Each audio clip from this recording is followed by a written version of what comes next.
welcome to a very special Salvation Army Disaster Radio podcast. Not just podcast, videocast. Or fieldcast. Salvation Army Disaster Radio is on the road, broadcasting from the magnificent Cowboys Stadium in Arlington, Texas. And our special guest is none other than Cowboys owner and general manager, Jerry Jones. Now, most people know Jerry from his work with the NFL, but for our audience, he's also an ardent supporter of the Salvation Army.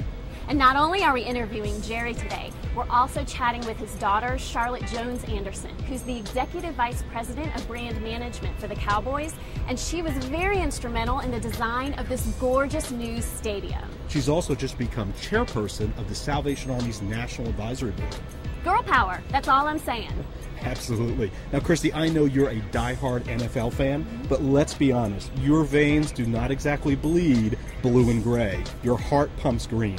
Well, I've thought about this a lot, Jeff, and Jerry and Charlotte have a very important message to share with us today. And though my heart and soul and lifelong dedication is to the Philadelphia Eagles, I'm ready for this interview, and it's going to be good. Just promise to be on your best behavior, and we'll go do this. I'm ready.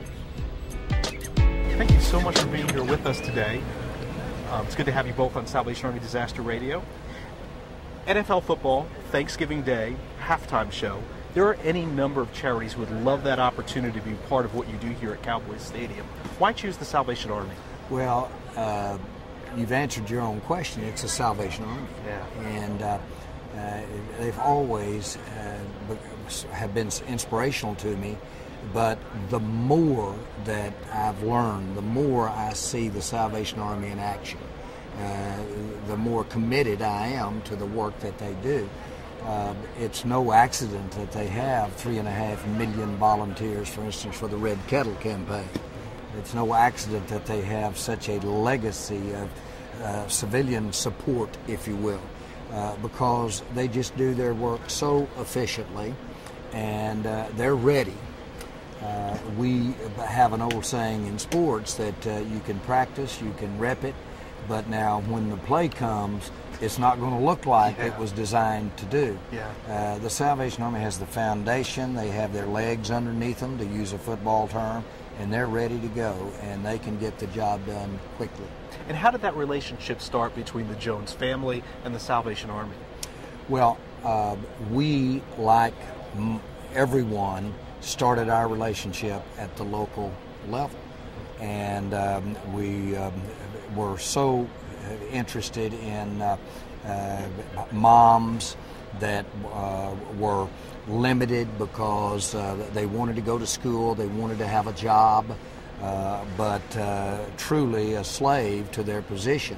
So we wanted to get involved in a school that would provide a great place for those moms to leave their children, get their children, have an education, and at the same time go on and prepare themselves. So that was our niche relative to what the Salvation Army is all about.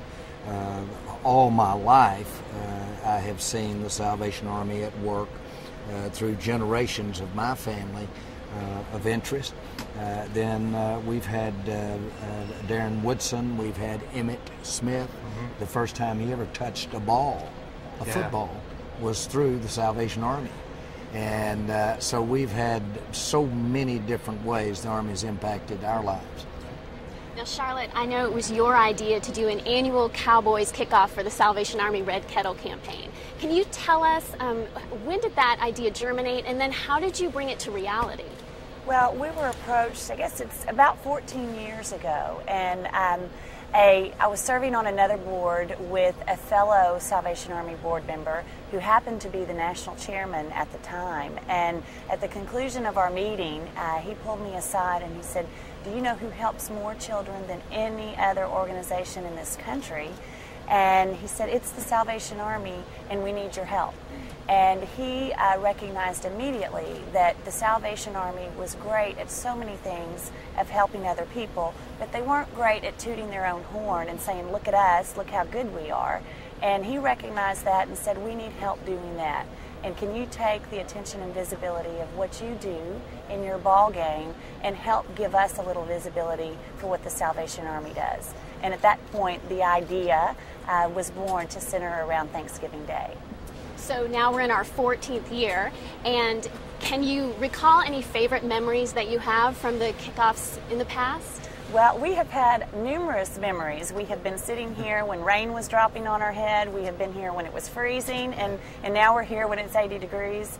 There are so many great stories that are associated with working with the entertainers, working not only with the Salvationists, but all the kids and the performers who have been parts of the many halftimes in the past. And we've had some unbelievable names like Reba McEntire and Clint Black and Toby Keith and Destiny's Child and Beyonce. All of them have had such giving hearts and have been so excited to help the Salvation Army. And they've all had definitely a lot of fun, interesting stories, and it's made it very enjoyable along the way. One of the neatest memories I have is we had a coach that was a real stickler for everything being just perfect on the sideline, and he wanted to know by the nanosecond what was fixing to happen.